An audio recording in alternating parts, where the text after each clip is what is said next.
15–30%. So just some ideas of how manipulating food can have an effect. And then your activity level. That's going to make up for 20–30%. So that makes out the whole rounded 100% of what your metabolic demands are. So when we apply that to what we talk about in terms of weight loss program, and just even that word, weight loss, what we really mean is fat loss. Because what don't we want to lose? Muscle. Our muscle. We don't want to lose our muscle. Because the more muscle we have, all right, so we've got some flawed thinking then. In terms of aerobic exercise. And I know this is so contrary to what we've been doing and what we've talked about, but when you think about the fitness industry, and you think about what's going on for the last 20–30 years, and then you think about what's happening in our population, in addition to the different types of foods that are being put out there that we're becoming addicted to and wanting more of those processed foods, foods with all the trans fats in them, the aerobic exercise hasn't been working for us. And I can say from a group fitness instructor, I always did group fitness and did the high impact aerobics, step aerobics, those types of things, but I also spent a lot of time in the weight room.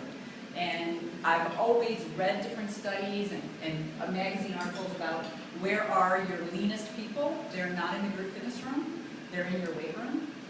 And so for myself, I did a 6-day-a-week workout, 6 days a week strength training, then you add 4 more cardio workouts on top of that. And who does that, really? Most people don't have time for that. Most people don't want to do that. So does it work? Yeah, but you've got to really put in the time to do it. If you're just concentrating strictly on aerobic exercise, though, it's not going to give you the effect that you need.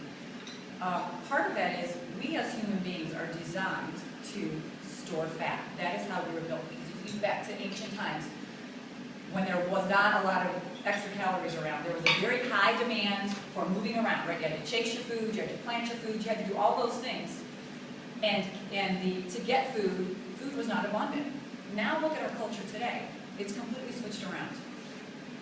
We hardly have to move around. And food, especially high fat and high caloric food, is so readily available, right? I just envisioned ourselves crawling from the couch to the kitchen. What's that movie? What's the movie? Like, man, I'm tired of holding this. Oh, the little robots. When I left that movie, I was like, Is it a cartoon movie? Oh, yes. I know what you're talking about. Wall-E? Fat. Wall-E, Yeah, thank Wall-E. you, Wall-E. Did you see Wall-E?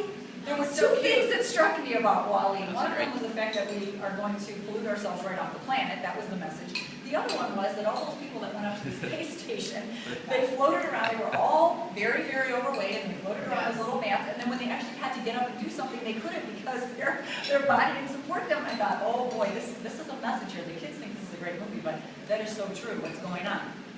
So part of it, because that's what our bodies are meant to do. So with aerobic exercise, what happens is when you go out and you do long, continuous cardio, say for example, running, spinning, anything that's just continuous, even if it's high impact aerobic step, anything that doesn't have a concern for increasing your muscle mass, you can do that to the point where you actually use your muscle as energy for the work that you're doing. So that's not a good thing, right? Because we want to keep our muscle mass. The second thing is the more you do it, the more efficient you get at it. So if this was a car,